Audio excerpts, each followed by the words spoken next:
Olá, pessoal. Hoje é quinta-feira, 6 de novembro de 2025 e nosso amigo, nosso irmão, Alex Greiner, está aqui conosco. Bem-vindo de volta, Alex. É ótimo estar com você novamente, Nima. Sempre bom estar com você e envio calorosas saudações ao seu público.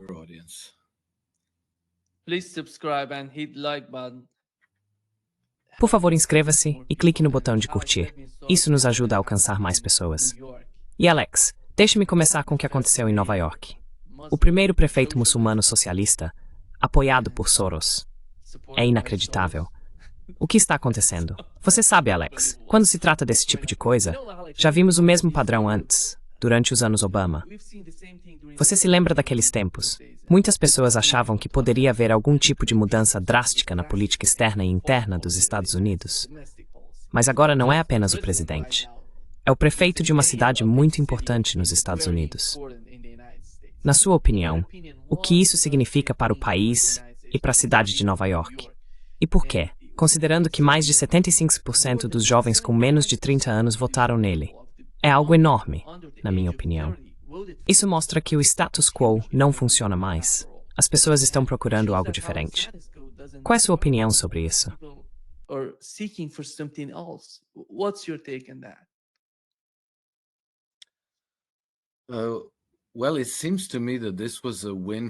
Bem, me parece que isso foi uma vitória para George Soros e seu filho, Alex Soros. O que significa que foi uma vitória para a classe financeira que comanda Wall Street, a City de Londres e assim por diante. Então este é o outro lado, os globalistas, os patrocinadores e controladores da nova ordem mundial. Mas você sabe, com vitórias o problema é que elas também podem se transformar em derrotas. Nunca se sabe, talvez daqui a 6 meses, um ano, quem sabe qual será a realidade. Para constar, eu não sei muito sobre Mamdani, além do fato de que ele é um radical político e muçulmano. Mas então me deparei com um vídeo no X ou no YouTube, em que ele está fazendo uma refeição com um grupo de líderes judeus de Nova York.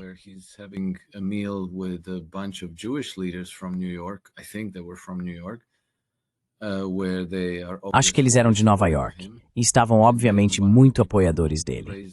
Então, uma das pessoas que fez um brinde disse: "Ah, eu sei que ele é, esqueci quem, sua mãe era judia, e outra pessoa também é judia." A princípio, pensei que talvez isso fosse IA, talvez algum tipo de vídeo falso. Não sei o que é, porque literalmente vi isso há apenas alguns minutos. Mas não me surpreenderia, porque estamos vivendo em uma era de enganos muito, muito profundos. E não é só agora. Isso vem acontecendo há décadas, até séculos, em que os poderes do capitalismo financeiro colocam no poder pessoas que são muito diferentes da forma como são apresentadas ao público.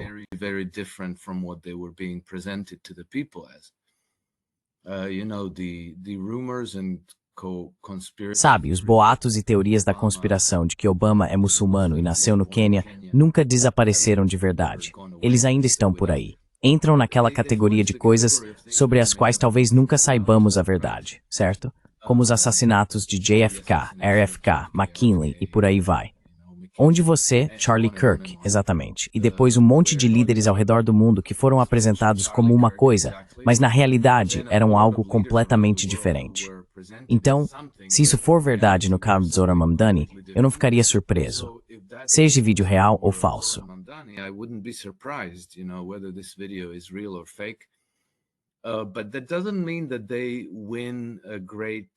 Mas isso não significa que eles conquistaram uma grande e reluzente vitória e que o mundo se desenrola como eles desejam. Significa apenas que venceram uma eleição em uma cidade importante. Mas pode ser uma vitória de pirro. Pode ser a pior coisa que poderia ter acontecido a eles. Onde essa vitória realmente dói é no fato de que o movimento MAGA claramente não está conquistando corações e mentes como deveria. E acho que Trump tem grande parte da culpa por isso. Sua mensagem não é apenas confusa e ambígua, é deliberadamente dispersa. As pessoas estão desorientadas, não entendem o que ele está fazendo, nem porquê, nem como. Então muitas pessoas, acredito eu, estão abandonando o movimento MAGA e seu apoio a Trump.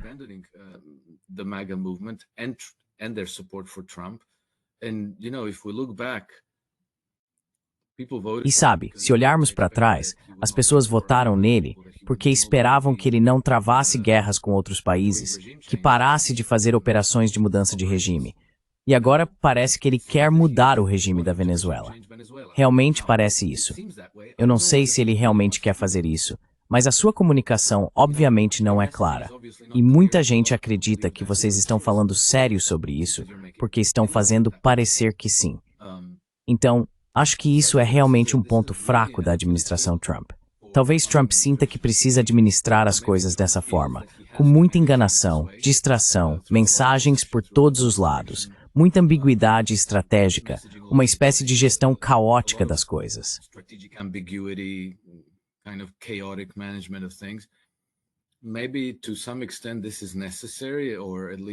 Talvez, até certo ponto, isso seja necessário, ou pelo menos ele acredita que seja, mas ao mesmo tempo, isso está lhe custando politicamente. O aspecto positivo pode ser que eles tirem uma lição disso.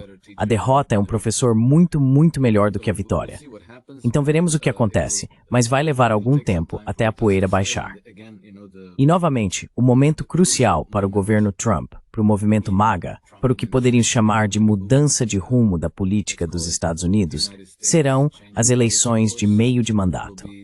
Acho que se eles perderem a maioria na Câmara e no Senado, tudo o que ele está fazendo agora pode ser desfeito. E então os Estados Unidos poderiam ser trazidos de volta à ordem globalista, e a Terceira Guerra Mundial poderia voltar a estar nos trilhos.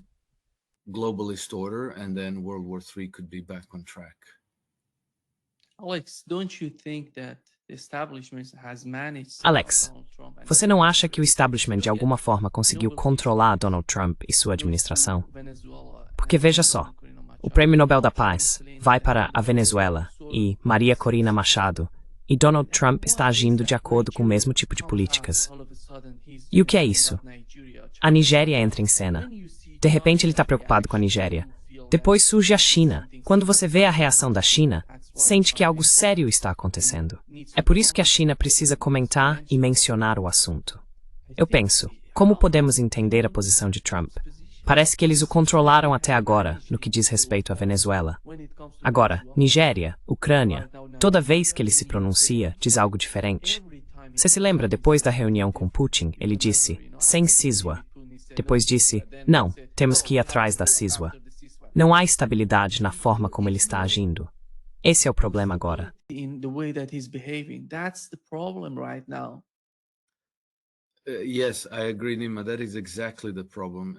Sim, eu concordo, Nima. Esse é exatamente o problema. O motivo pelo qual não tenho certeza se ele realmente vai seguir adiante com a mudança de regime na Venezuela é por causa do seu histórico de conduta. No primeiro mandato, houve um momento em que parecia que os Estados Unidos poderiam entrar em guerra com a Coreia do Norte. Lembra? Eles começaram aquela guerra de palavras em que ele chamava Kim Jong-un de pequeno homem foguete. E dizia coisas como, eu tenho foguetes maiores. Mas ao mesmo tempo, ele enviava uma delegação de generais do Pentágono e outros oficiais para a China e a Coreia do Sul para preparar negociações de paz. O que se seguiu foi um momento muito promissor, quando ele estabeleceu uma relação cordial com Kim Jong-un. He struck a very cordial relationship with Kim Jong-un, and then, if you remember, some weeks after that. Então, se você se lembra, algumas semanas depois disso, eles realmente começaram a remover minas da zona de demarcação entre a Coreia do Norte e a Coreia do Sul, e parecia que estavam caminhando em direção à reunificação das duas Coreias. Depois, durante esta administração, em certo momento parecia que os Estados Unidos iriam definitivamente entrar em guerra contra o Irã. Eu achava difícil acreditar que eles realmente fariam isso. E então Trump começou a bombardear o Iêmen, fazendo todas aquelas loucuras, levando bombardeiros estratégicos para Diego Garcia, e por aí vai. E então, de todo aquele caos surgiu, por mais que valha, o acordo de paz em Israel e Gaza. E agora, pelo menos, uma guerra contra Israel não está em pauta. The war against Israel is not on the table. Sorry, war against Iran is not on the table.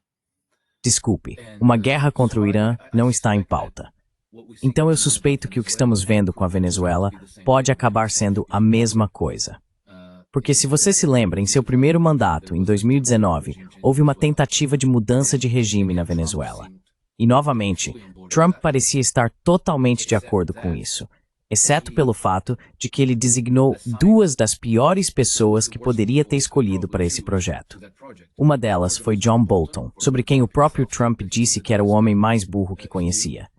E o outro foi Elliot Abrams, que você sabe da última vez que ouvi falar dele foi nos anos 1980, acho, com o caso Ira-Contras. Acho que ele foi acusado, considerado culpado, recebeu uma sentença de prisão e depois foi perdoado por George Bush pai. Pardoned by George Bush Sr. E o resultado de tudo isso foi que Maduro ainda está no poder na Venezuela. Então, apesar de todos os sinais, de toda a comunicação, a mudança de regime não aconteceu. Vai ser a mesma coisa desta vez? Eu não sei. Mas aqui está o que me incomoda. Se os Estados Unidos conseguirem mudar o regime na Venezuela e colocar Maria Corina Machado no poder como presidente, Trump terá dado um presente colossal aos financistas de Wall Street. Porque são eles que querem a mudança de regime na Venezuela, na Nigéria e em todos os outros lugares, é claro. E pelo que eu entendi, uma das missões de Trump no cargo era justamente lutar contra a classe dos financistas globais. Pelo menos segundo testemunhas, foi exatamente isso que ele disse a um grupo de republicanos em Chicago, convidando-os a se juntar a ele nessa luta. He invited them to join him in this fight. Otherwise, why would the United States need to regime change? Caso contrário, por que os Estados Unidos precisariam mudar o regime da Venezuela? Isso não faz o menor sentido. Se você precisa de petróleo, pode comprá-lo. Os Estados Unidos são grandes o suficiente, têm poder de negociação suficiente, a ponto de provavelmente poderem ir a Caracas e dizer, certo, vamos comprar todo o seu petróleo. Você vai nos vender pela metade do preço. E tenho certeza de que Maduro diria, sim, senhor, combinado. Mas não é o petróleo que eles querem. É a garantia que eles querem. A garantia, esse é o ponto-chave. E a única classe em nossa sociedade que precisa de garantia são os banqueiros. Então a pressão obviamente vem de Wall Street. E nesse sentido, também podemos entender por que o prêmio Nobel foi para Maria Corina Machado. Praticamente exatamente naquele momento. Practically exactly at the moment.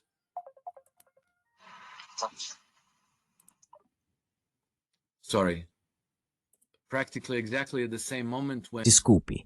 Praticamente exatamente no mesmo momento em que o próprio Donald Trump cobiçava o Prêmio Nobel da Paz. Desculpe, meu filho está tentando me ligar.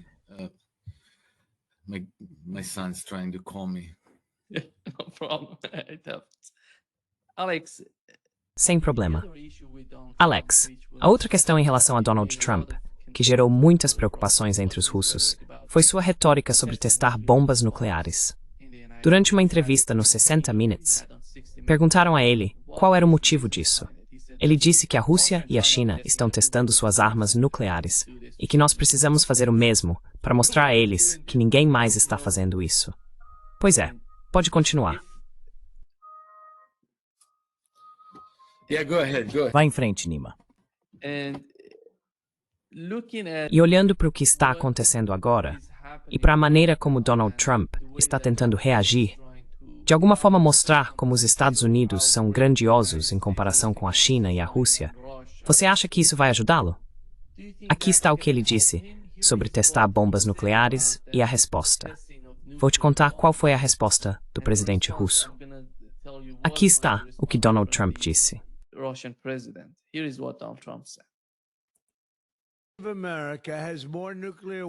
E a América tem mais armas nucleares do que qualquer outro país.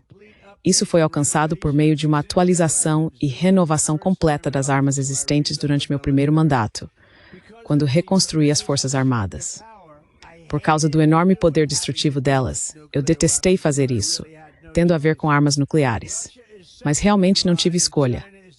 A Rússia está em segundo lugar e a China vem bem atrás, mas alcançará em 5 anos. E por causa dos programas de testes de outros países, instruiu o Departamento de Defesa a começar a testar nossas armas nucleares em igualdade de condições.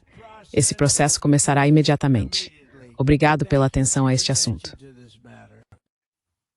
Yeah. And you know what Putin said that he said that E sabe o que Putin disse? Ele afirmou que essa retórica é um problema sério. Pediu ao Conselho de Segurança e às agências de defesa que analisassem as declarações dos Estados Unidos e preparassem propostas sobre uma possível prontidão para testes nucleares na Rússia. O que é essa nova retórica por parte de Donald Trump? Ele está se gabando de que os Estados Unidos são os maiores, que têm o maior arsenal de armas nucleares, o que, aliás, não é verdade. Mas é o Donald Trump. É preciso aceitar isso. Além disso, o que é estratégico na mente dos russos, e de grande importância, é a realização de testes nucleares, o que é algo novo. Ninguém fez isso antes, e ele está tentando fazer. Por quê? And he's trying to do this. Why is that? I can't imagine, Nima. It seems like a knee-jerk reaction. Não consigo imaginar, Nima. Parece uma reação impulsiva, desencadeada pelo anúncio de Vladimir Putin sobre o míssil Burevestnik e o Poseidon. E acho que, em parte, pode até ser um mal-entendido. Os russos não testaram uma ogiva nuclear. Eles não testaram uma bomba nuclear. Eles testaram um veículo. Construíram um motor a jato de propulsão nuclear e lançaram um míssil de cruzeiro capaz de voar longas distâncias, cerca de 14 mil quilômetros, o que é um avanço, mas não houve teste de bomba nuclear.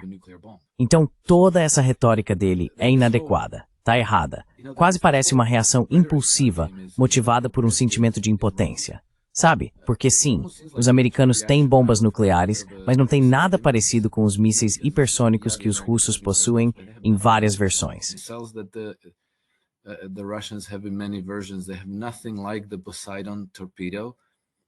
Eles não têm nada parecido com o torpedo Poseidon.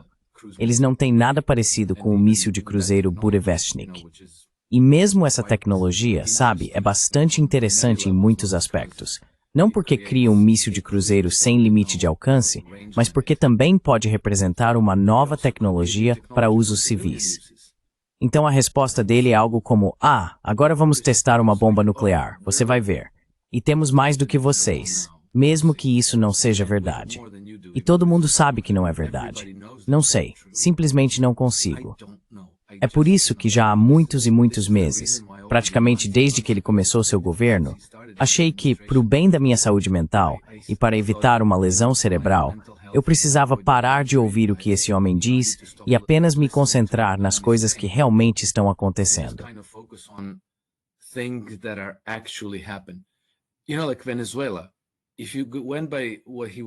Sabe, como na Venezuela, se você fosse pelo que ele estava dizendo, enlouqueceria, certo?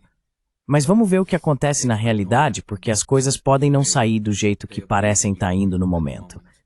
Então isso, testar bombas nucleares, você não pode simplesmente, sabe, acender um pavio com um isqueiro, jogar e ela explode.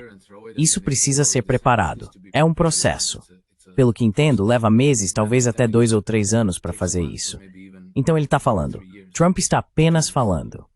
Você se lembra que há cerca de um mês ele estava dizendo: queremos a base de Bagram, queremos voltar. Ele nunca mais mencionou isso desde então.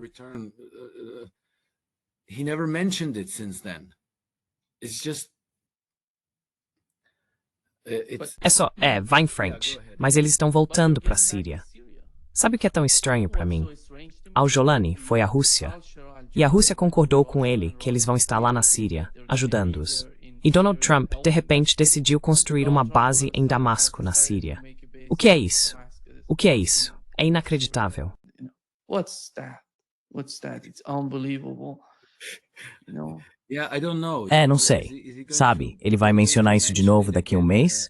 Eles estão realmente fazendo isso?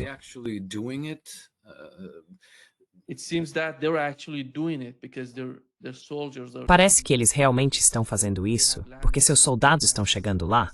Eles acabaram de pousar em Damasco, enquanto Al-Sharaa vai estar em Washington conversando com Donald Trump. E aqui estão as últimas notícias que acabei de ler para você. E Alex, o que está acontecendo? Acho que você se lembra do governo Biden. Nós sabíamos exatamente o que eles iam fazer. Não gostávamos disso. Criticávamos o tempo todo. O que Anthony Blinken estava dizendo, o que Jake Sullivan estava dizendo, eles estavam em todas as notícias, falando. Ninguém está fazendo isso no governo Trump. Quem é Rubio? Você sabe o que ele pensa sobre o que está acontecendo, até mesmo na Venezuela? Não sai nada do governo. Você sabe, o secretário de Estado e o assessor de Segurança Nacional é a mesma coisa, Marco Rubio. E ninguém sabe quem é Marco Rubio ou o que ele quer. Nobody knows what Marco Rubio is and what does he want. Yeah. It's clearly a case of Sim, strategic é ambiguity. claramente um caso de ambiguidade estratégica. E sabe, acho que é algo que eles estão fazendo de propósito. Isso não seria um acidente. Eles estão fazendo deliberadamente. O objetivo é ocultar suas verdadeiras intenções para que tenhamos dificuldade em interpretar o que estão fazendo, o que estão tentando alcançar e o que realmente está acontecendo.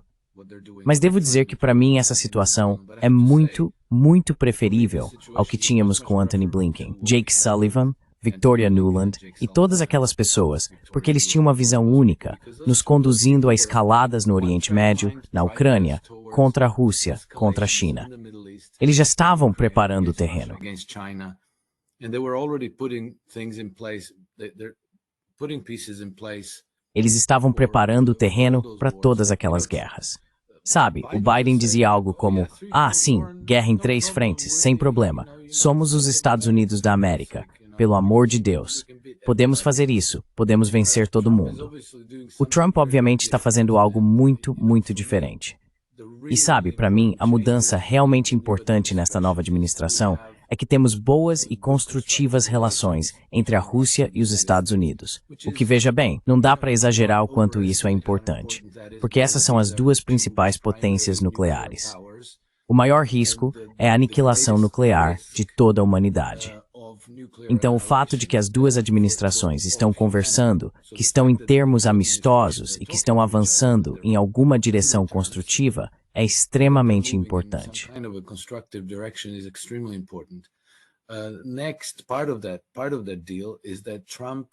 Em seguida, parte desse acordo é que Trump recusou-se a dar uma garantia de segurança à Ucrânia. Esse foi o gatilho, o estopim para a Terceira Guerra Mundial. Ele recusou isso. E está reduzindo o envolvimento dos Estados Unidos no projeto Ucrânia. E está forçando a Europa a fazer o mesmo. Os europeus ainda apoiam a Ucrânia. Ainda estão fantasiando sobre entrar em guerra contra a Rússia. Mas a realidade é que, neste momento, eles não podem fazer muita coisa a respeito. Trump evitou entrar em guerra com o Irã. Ele afirmou explicitamente que não estava interessado em uma mudança de regime no Irã. Portanto, com base nas importantes decisões de política que vimos nos últimos 10 meses, eu prefiro muito mais a administração Trump à administração Biden. I much prefer Trump administration than Biden administration. Obviously, he's under huge pressure from the Zionist. Agora, obviamente, ele está sob enorme pressão do lobby sionista, de Wall Street, do complexo militar industrial e de todos os outros lados para fazer outras coisas e provavelmente voltar às mesmas políticas que a administração americana tem adotado desde a Segunda Guerra Mundial. E acho que essa pressão é a razão pela qual ele está deixando todo mundo louco, inclusive nós. E então, sabe, como entender a Síria, como entender a Nigéria, como entender a Venezuela, o Iêmen e assim por diante. Sabe, nunca tenho certeza. Nunca tenho certeza de qual é a resposta, mas certamente acho que demos um passo muito importante para longe do precipício da aniquilação nuclear desde que Trump assumiu o cargo.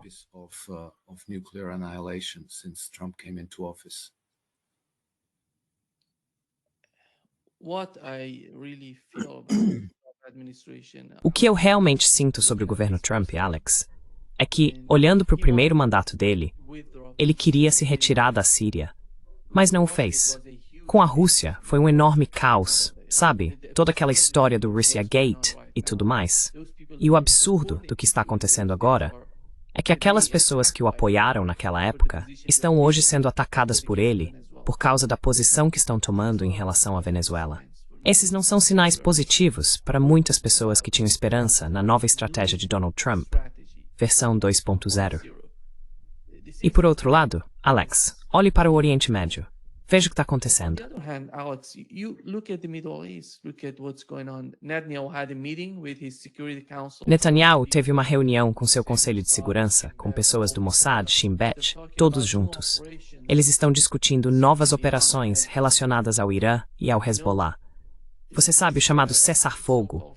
E ainda assim, eles atacam os gazenses todos os dias, matando pessoas. Na Cisjordânia, a situação é simplesmente inimaginável, o que está acontecendo lá. E eles estão falando em atacar o Hezbollah por causa dessa nova retórica de que o Hezbollah está se fortalecendo de uma forma que, segundo eles, não podem conter, a menos que ataquem o quanto antes. É isso que está acontecendo com o governo Trump. What's going on with the Trump administration, and I don't see J.D. Vance. E eu não vejo J.D. Vance nessa posição. J.D. Vance foi a Israel recentemente e disse que ficou chocado com a votação. Ele estava lá enquanto falavam sobre a anexação da Cisjordânia. O que estou tentando mostrar é que aquelas pessoas dentro do movimento de Trump, que tinham algum tipo de diferença em sua forma de pensar, simplesmente não são consideradas. Tulsi Gabbard se manifestou e falou sobre a mudança de regime e o quão devastadora isso poderia ser. E tem sido até agora. E não parece que ninguém na administração Trump se importe com o que Tulsi Gabbard está dizendo.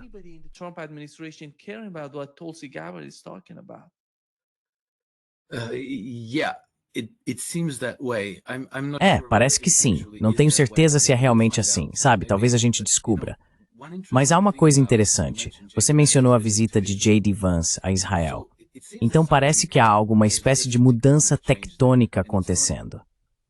Não é algo muito evidente, mas no nível simbólico, você sabe como todo americano, todo político ocidental, todo político de qualquer lugar, quando vai a Israel, precisa passar pelo ritual de ir ao Muro das Lamentações, beijar o muro, tirar fotos lá e tudo mais. J.D. Vance não fez isso. Ele foi à Igreja do Santo Sepulcro e passou um tempo lá com os padres cristãos.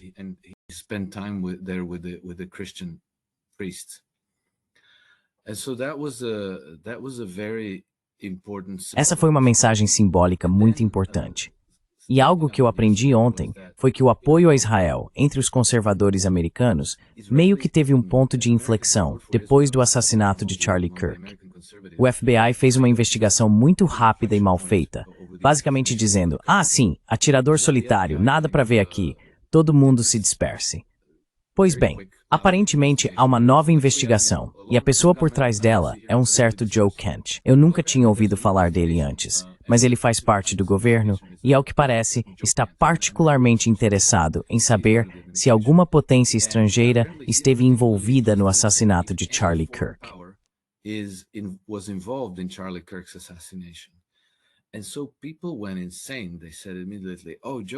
E então as pessoas enlouqueceram. Disseram imediatamente, Joe Kent é antissemita.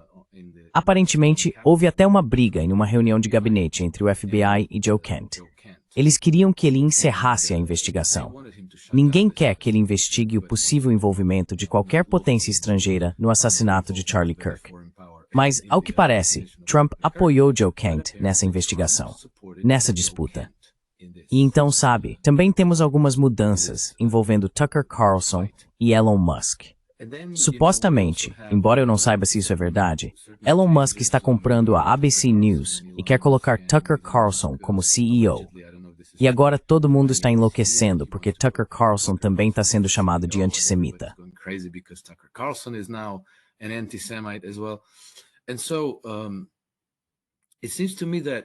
Parece-me que, primeiro, temos certas mudanças tectônicas acontecendo sob o radar, sob a superfície, por trás da fachada, como quiser chamar. Ao mesmo tempo, há operações psicológicas intensas ocorrendo no espaço público, onde estamos sendo expostos a muitas informações destinadas a, primeiro, ocultar essas mudanças, segundo, pintar a administração da pior forma possível e, terceiro, confundir as questões ao máximo. Então eu entendo tudo o que você está dizendo e, claro, todos esses são sinais extremamente preocupantes, mas acredito que mudanças muito profundas estão acontecendo.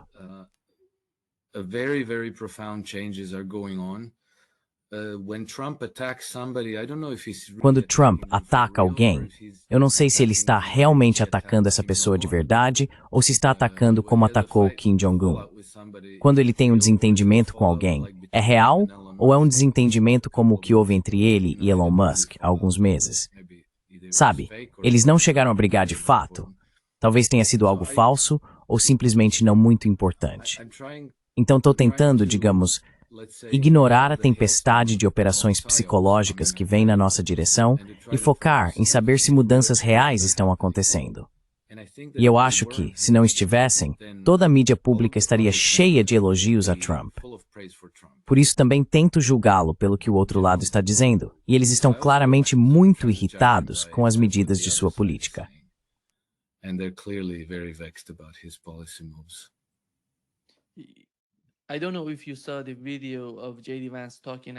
Não sei se você viu o vídeo do J.D. Vance falando na Tepusa, a Turning Point USA. Ele estava respondendo a uma pergunta de um dos jovens na plateia que perguntou: por que isso? Por que estamos apoiando Israel?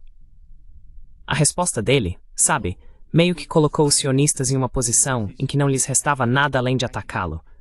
Eles o atacaram porque sentiram que ele representava um perigo. Aos olhos deles, Charlie Kirk já era uma ameaça à retórica deles, e agora J.D. Vance também era.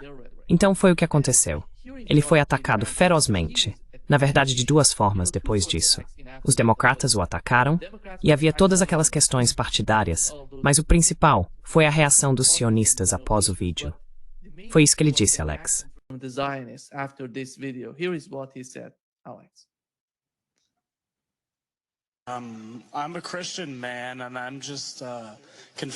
Sou um homem cristão e estou apenas confuso sobre por que existe essa noção de que devemos algo a Israel, ou de que eles são nosso maior aliado, ou de que precisamos apoiar esse pacote de ajuda externa de centenas de bilhões de dólares para Israel. Para cobrir isso, para citar Charlie Kirk, limpeza étnica em Gaza. Estou apenas confuso sobre como essa ideia surgiu, considerando o fato de que não apenas a religião deles não concorda com a nossa, mas também apoia abertamente a perseguição à nossa.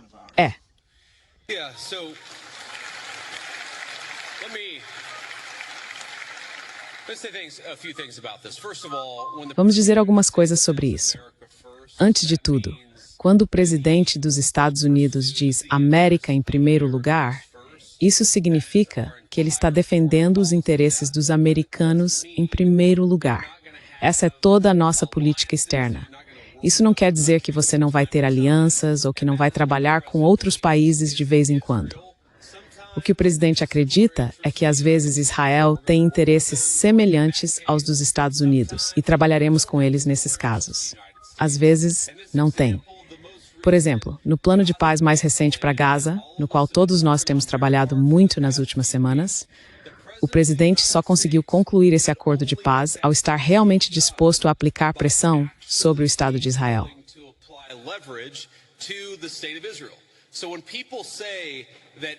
Então, quando as pessoas dizem que Israel está de alguma forma manipulando ou controlando o presidente dos Estados Unidos, bem, eles não estão controlando este presidente dos Estados Unidos. Essa é uma das razões pelas quais conseguimos ter parte do sucesso que tivemos no Oriente Médio. Quanto aos judeus discordarem dos cristãos em certas ideias religiosas, sim, absolutamente. Uma das realidades é que os judeus não acreditam que Jesus Cristo seja o Messias. Obviamente, os cristãos acreditam. Existem algumas divergências teológicas significativas entre cristãos e judeus. Minha postura é: vamos ter essas conversas, vamos ter essas discordâncias quando surgirem. Mas se houver áreas de interesse comum, também devemos estar dispostos a trabalhar juntos nelas. Por exemplo, uma coisa com a qual eu realmente me importo é a preservação da Igreja do Santo Sepulcro em Jerusalém.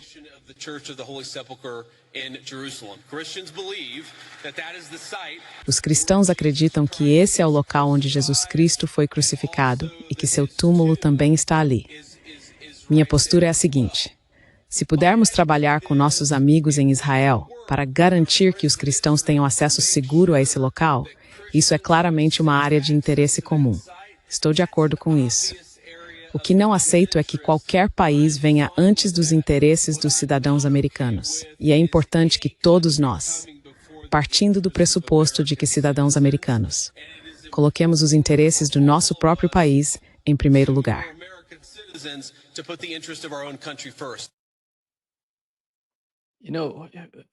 Sabe, uma das questões principais que ele mencionou é que os Estados Unidos decidiram usar sua influência sobre Netanyahu para promover um cessar-fogo.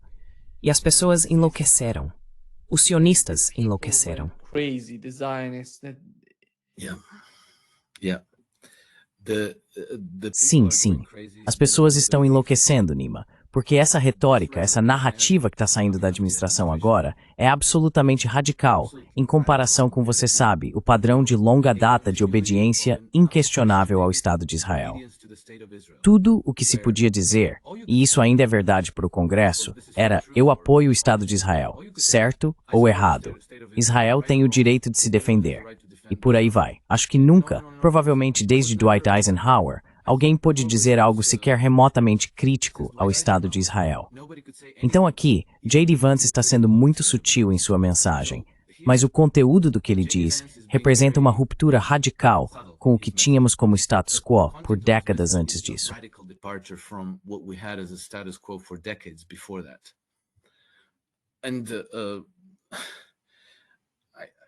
E eu acho que não é de se admirar que os sionistas, Mark Levin, por exemplo, tenham enlouquecido completamente. Agora estão atacando Trump, J.D. Vance e toda a administração porque estão percebendo que estão perdendo apoio. E não só isso. Sabe, obviamente Trump não pode fazer isso abertamente. Ele não pode simplesmente dizer: ok, não apoiaremos mais o Estado de Israel, acabou. Mas não me surpreenderia se ele realmente se sentisse assim, se pensasse dessa forma. Venho dizendo isso há meses. Se eu fosse um sionista convicto, não confiaria em Donald Trump de jeito nenhum. E eu já não confiava nele, nem quando ele dava toda a impressão de ter uma devoção inabalável ao Estado de Israel. Sempre me pareceu vazio, calculado e vazio. It always seemed hollow. It always seemed calculated and hollow. And now we're seeing it unravel. E agora estamos vendo isso se desfazer nas bordas. Mas esse desmantelamento será muito, muito difícil de reverter. Acho que isso é um bom sinal, porque precisamos ter em mente o seguinte: está claro para as Forças Armadas e as agências de inteligência dos Estados Unidos que os interesses do Estado de Israel e os interesses dos Estados Unidos são, na verdade, diametralmente opostos. Houve um documento publicado nesse sentido em 2012, coassinado por todas as 16 agências de inteligência. Acho que eram 16 na época. Hoje temos 17. De qualquer forma, todas as agências de inteligência dos Estados Unidos coassinaram esse documento em 2012. E embora a narrativa e a retórica em público tenham permanecido inalteradas, é evidente que muitas pessoas dentro do governo estão cientes disso. In the administration are aware of this. And I think that makes sense because the United States. E eu acho que isso faz sentido, porque os Estados Unidos não são o mesmo que o Império Britânico. O Estado de Israel, todo o projeto sionista, é um produto do Império Britânico, meio que imposto aos Estados Unidos como um enteado adotado de quem a América teve que cuidar. Mas isso nunca fez muito sentido. O que faz sentido para os Estados Unidos é ter boas relações com a Arábia Saudita, boas relações com o Irã, boas relações com todas as nações ricas em recursos daquela região. Porque é óbvio que eles têm vantagem em negociar com essas nações, em receber seus investimentos e em investir nelas.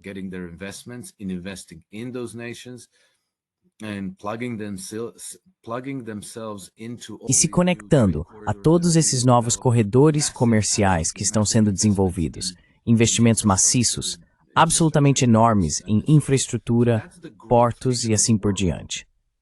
Essa é a região de crescimento do mundo, e você quer estar presente lá.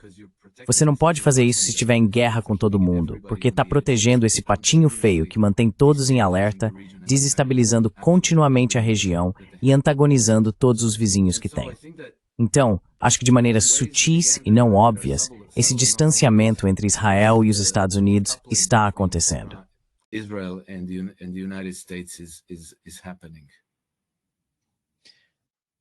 Alex, for months we were talking about together. Alex, há meses estamos falando sobre isso. Eu estava conversando com Paul Craig Roberts. Ele acredita que uma parceria ou aliança entre Rússia, China e Irã poderia salvar o mundo, no sentido de que traria paz à Eurásia e à Ásia Ocidental, e enviaria um sinal aos Estados Unidos de que há limites para o que podem fazer nessas regiões. Recentemente, Lavrov foi questionado durante uma coletiva de imprensa se a Rússia estava enviando S-400 para o Irã. Ele disse, que não há limites para o tipo de parceria que a Rússia e o Irã têm? Posso imaginar que muita coisa está acontecendo entre os dois, e acredito que o mesmo vale para a Rússia e a China. Você acha que eles estão formando, na sua opinião, algum tipo de parceria que vai além de uma aliança? Algo que realmente não conhecemos porque eles não falam muito sobre isso? Mas, de alguma forma, durante essas coletivas de imprensa, recebemos pequenas pistas sobre o que pode estar sendo.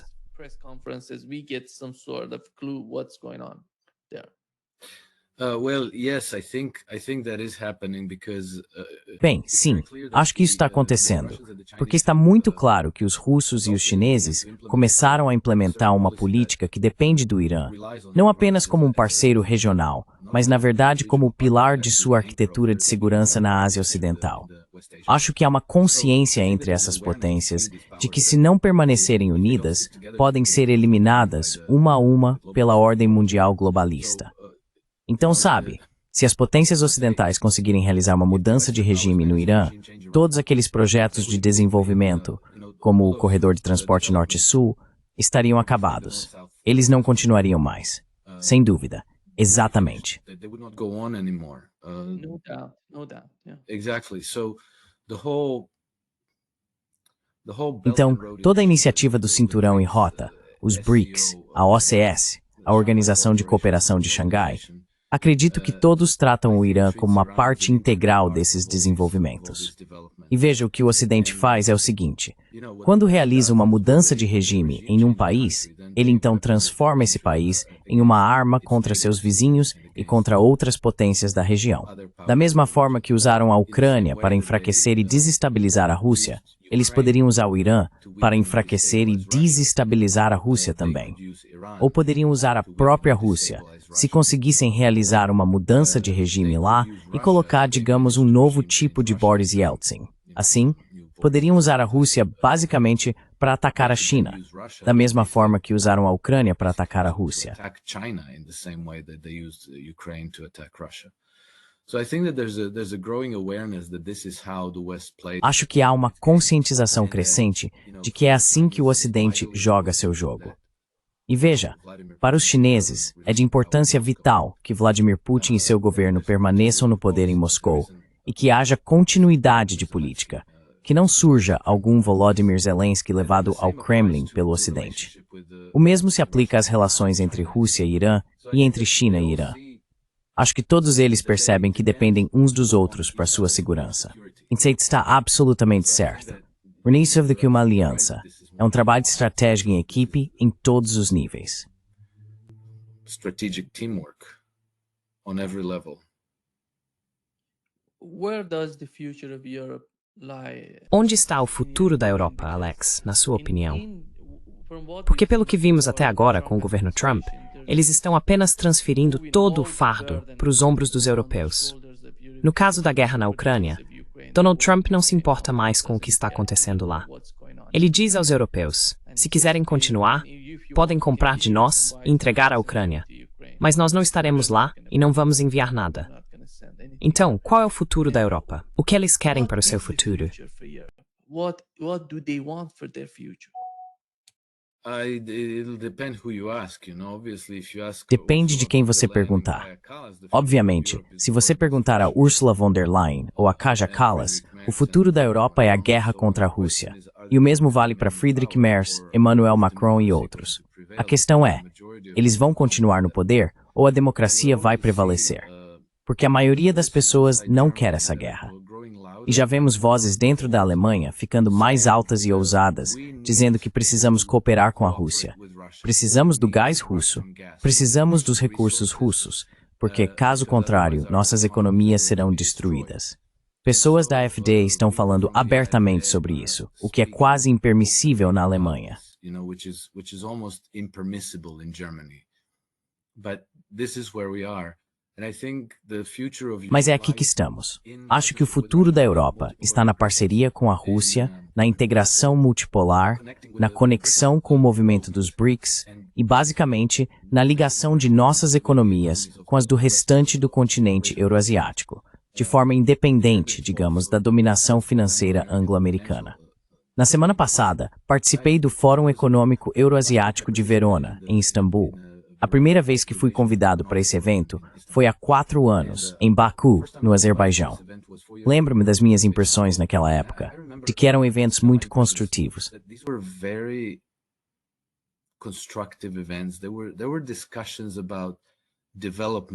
Houve discussões sobre desenvolvimento, industrialização e construção de infraestrutura que não eram, apenas discursos vazios sobre algo futuro ou promessas.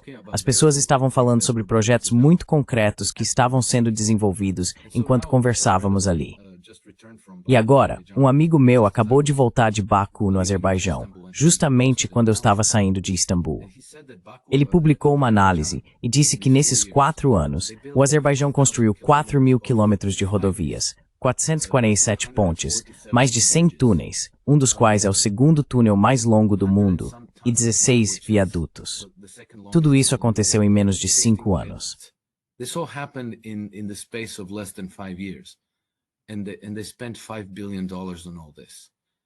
E eles gastaram 5 bilhões de dólares com tudo isso.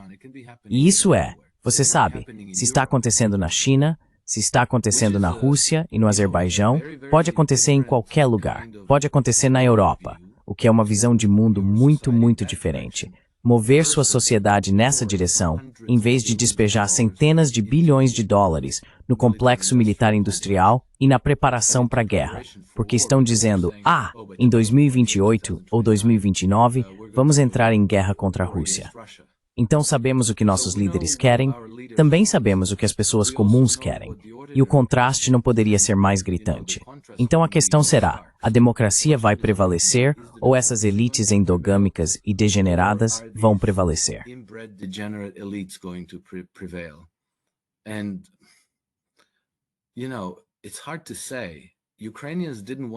Sabe, é difícil dizer. Os ucranianos não queriam ir à guerra contra a Rússia, mas acabaram sendo forçados. Então não sei se a Europa será capaz de resistir a esse impulso rumo à guerra. Vai depender de nós. Vejo muitas pessoas despertando, mas também vejo muitas pessoas muito complacentes, apenas dando de ombros e dizendo algo como, o que podemos fazer? Sou só uma pessoa, não posso fazer muita coisa. Vamos ver, eu realmente espero. E gostaria que qualquer pessoa ouvindo isso entendesse que nossa cooperação, nossa obediência e nossa aceitação de todos os desdobramentos, incluindo a guerra, são essenciais para eles. Seguir passivamente o que estão nos forçando a aceitar é entregar a eles uma vitória.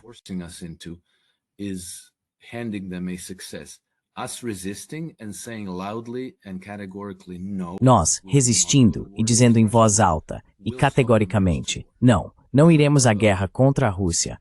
Vamos interromper a marcha rumo à guerra. Garanto que muitos pais na Ucrânia, neste momento, provavelmente gostariam de ter sido um pouco mais firmes em resistir a essa marcha para a guerra, mesmo com risco à sua segurança, seus empregos, suas rendas e assim por diante.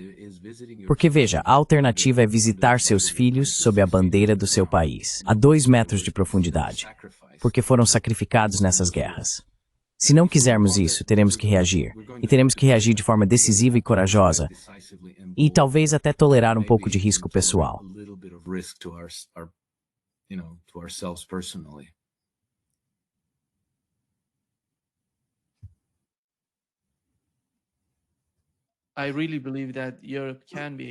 Eu realmente acredito que a Europa pode ser uma potência se conseguir estabelecer algum tipo de equilíbrio entre o Oriente e o Ocidente.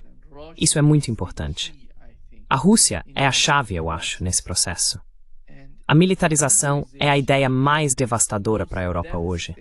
E, infelizmente, ambos estão acontecendo neste exato momento com o caso do Projeto Ucrânia.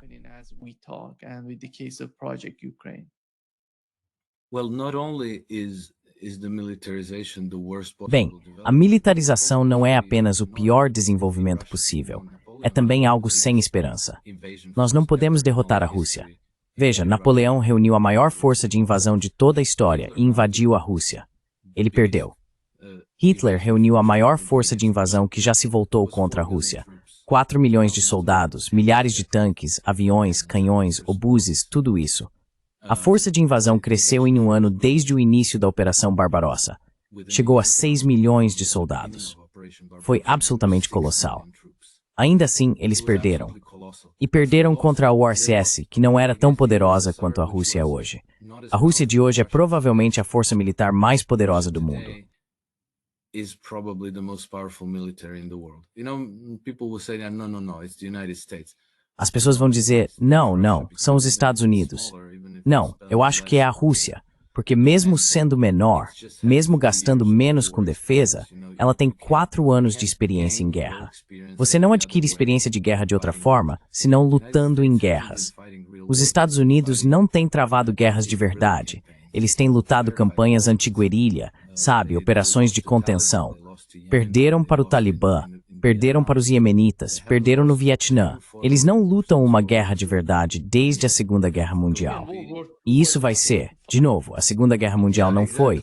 É exatamente mesmo ali, sabe? Não foi no mesmo nível que a Rússia lutou. E a Rússia está em casa, ancorada no continente euroasiático. Anchored in the Eurasian continent. You know, it would be different if Russian troops went. Sabe, seria diferente se as tropas russas atravessassem o Atlântico ou o Pacífico para atacar os Estados Unidos. Aí você diria, não há como os americanos vencerem, é claro. Mas qualquer confronto no continente euroasiático, os russos seriam invencíveis. Então, por que a Europa deveria seguir nessa direção? Precisamos realmente nos perguntar e analisar quem está pressionando por isso. Já que não faz sentido, já que é suicida e extremamente destrutivo, quem realmente quer isso e por quê? Acho que esses são os segmentos da nossa sociedade que precisamos despojar completamente de influência. Eles provavelmente pertencem a sanatórios e, sabe, é provavelmente lá que deveriam passar o resto de suas vidas. You know, that's where they should probably spend the rest of their lives. Muito obrigado, Alex, por estar conosco hoje. É um grande prazer. Sempre um prazer, Nima. Feliz por participar com você e até a próxima. Kisses. Tchau. Cuide-se.